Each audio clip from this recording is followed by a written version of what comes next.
আল্লাহর কসম, গতকালকের পত্রিকা তো আসছে, তিনি এক 6 বছরের বাচ্চা, সে সাক্ষাৎকার দিছে, আমি আমার বন্ধুদের সাথে খেলতেছিলাম, হঠাৎ করে বোমা পড়ছে, আমি বেহুশ হয়ে গেছি।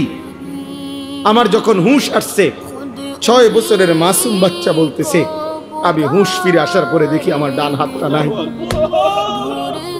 আমার হাত আমার সাথে নাই, আমি আর হাত খুঁজে পাই নাই।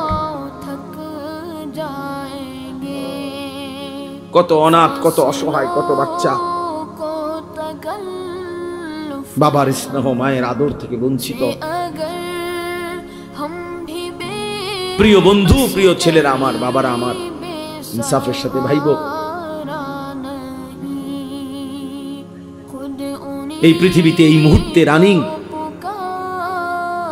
মুসলমানের পবিত্র লাশ আমার আঘাতে উপরে উঠে টুকরা টুকরা হয়ে ছিন্ন ভিন্ন হয়ে গেছে। ফিলিস্তিন যেন আরেকবার উহুদের ময়দান দেখাইছে যুবক। সেই আমিরে হামজার পবিত্র লাশ যেভাবে উহুদের যুদ্ধের মধ্যে কাইটা টুকরা টুকরা করা হয়েছে, ফিলিস্তিন গাজার জমিনে আবার ইমানদার মুসলমান ওইরকম ছিন্ন ভিন্ন লাশ দেখাইছে।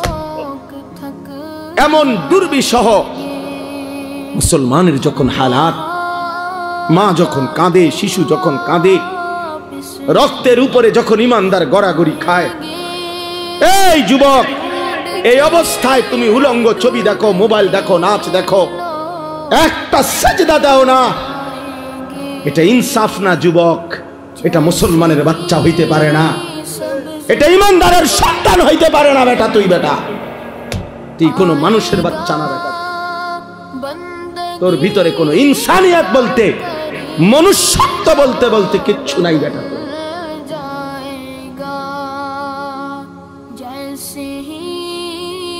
ওই জানোয়ার তোর চাইতে ভালো বেটা।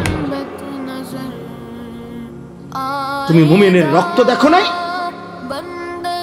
তুমি মজলুমের আহাজারি শোনো না? ওমা লাকুম লা তুকাতিলুনা ফি সাবিলিল্লাহ ওয়াল মুস্তাদাফিনা মিনার রিজালি ওয়ান নিসাই ওয়াল বিলদান আল্লাযীনা ইয়াকুলুনা রাব্বানা আখরিজনা মিন হাযিহিল ক্বরিয়াতিয যালিমি আহলুহা। আল্লাহ বলে, তোমাদের কি হলো?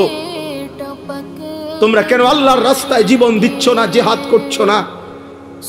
অথচ দুর্বল পুরুষ, শিশু, বৃদ্ধা, নারী, বাচ্চা চিৎকার করে বলছে আর আল্লাহকে ডাকছে, মাওলা জালেমের এই জমিন থেকে আমাদেরকে রক্ষা করো মাওলা। ফিলিস্তিনি মা আহাজারি করছে, বোন আহাজারি করছে, ছেলে আহাজারি করছে, 6 বছরের মাসুম বাচ্চাও কাঁদতেছে।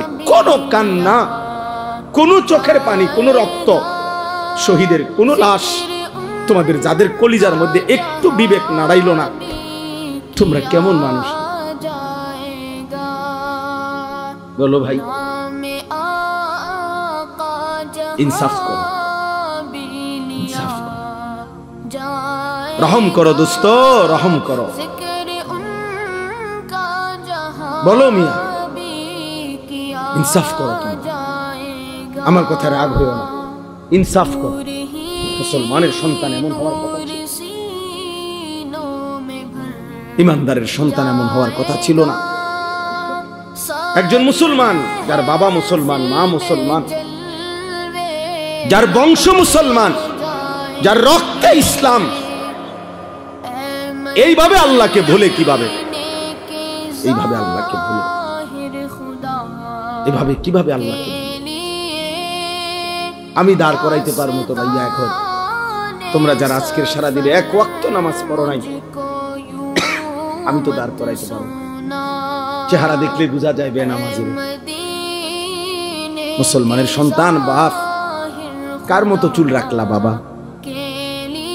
যে বেঈমান তোমার মা আর বোনের উপরে জুলুম করছে,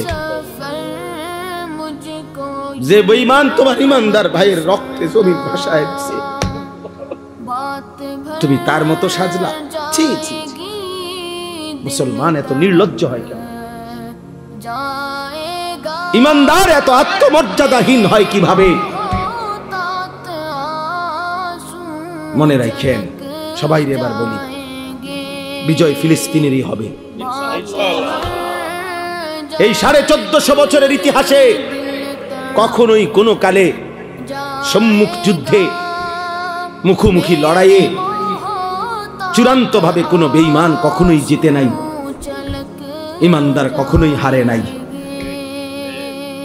এরা সেই ইহুদি ইসরায়েলের কুত্তারা, এদের ইতিহাস পরাজয়ের ইতিহাস।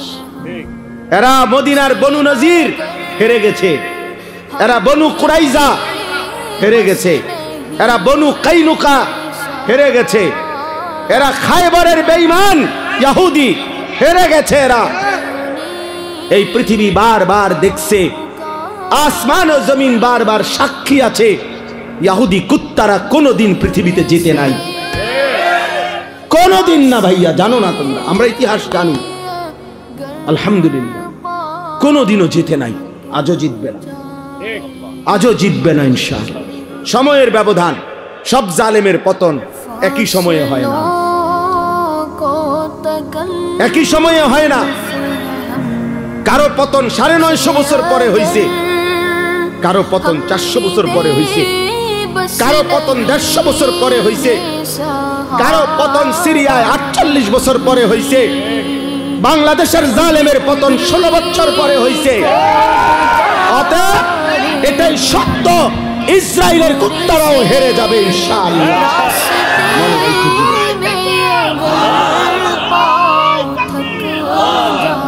এতে কোনো সন্দেহ নাই, এতে কোনো সন্দেহ নাই।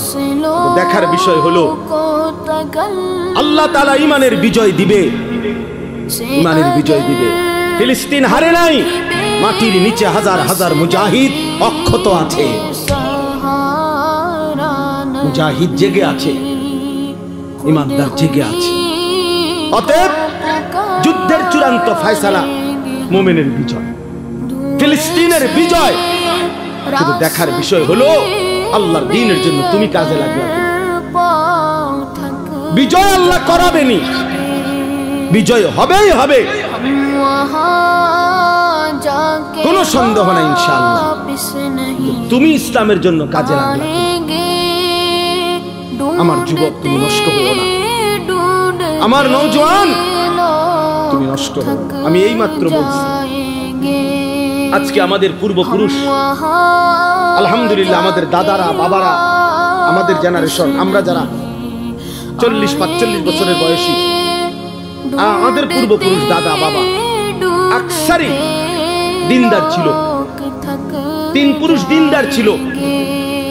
আজকে তোমরা যারা 18, 20, 25 বছর বয়সে তোমরা একটা ওয়াক্ত নামাজ পড়ো না, সারা দিন সারা রাত মোবাইল, নারী ছবি, অস্থির দৃশ্য, উলঙ্গ নাচ গান নিয়ে ব্যস্ত আছো, তোমাদের হাতেও একটা জেনারেশন আসবে। আল্লাহ চাহে তো ইনশাআল্লাহ তোমরাও বিয়ে করবা, আল্লাহ দিলে তোমাদেরও বাচ্চা সন্তান হবে। সেদিন তোমরা বুঝবা তোমাদের এই অব্যাহত গুনাহ, অসভ্যতার, অস্থিরতার খেসারত তোমাদেরকে দিতে হবে। আমি একটা উদাহরণ বলি শুনেন কামাল ভাই, আমাদের কুমিল্লার, আপনি তো চিনবেনই, মুরাদনগর মাদ্রাসার যিনি মুহতামিম শেখুল হাদিস আল্লামা মুফতি আমজাদ হুসাইন সাহেব, বাংলাদেশের একজন অন্যতম আলেম ওয়াইজ, উনি নিজে বলছে, এক ভদ্রলোক, ওনার ঘনিষ্ঠ, ওনার মেয়েটা আরেকটা ছেলের সাথে ভাগ্যা গেছে, ভাগ্যা যাওয়ার পরে মেয়েটার তালাশে উনি বহু তালাশ কইরা মোটামুটি সন্ধান পাইয়া আনতে পারে নাই, থানায় মামলা করছে। কসম আল্লাহর, উনি নিজে বলছে ওই মেয়েটা মেয়ের বাবার কাছে চিঠি লিখছে, চিঠির মধ্যে মেয়ে স্পষ্ট লিখছে, আপনারা দুইজন যে কাজটা করেছিলেন অবিকল আমি তো তাই করলাম, আমার বেলায় পুলিশ পাঠালেন,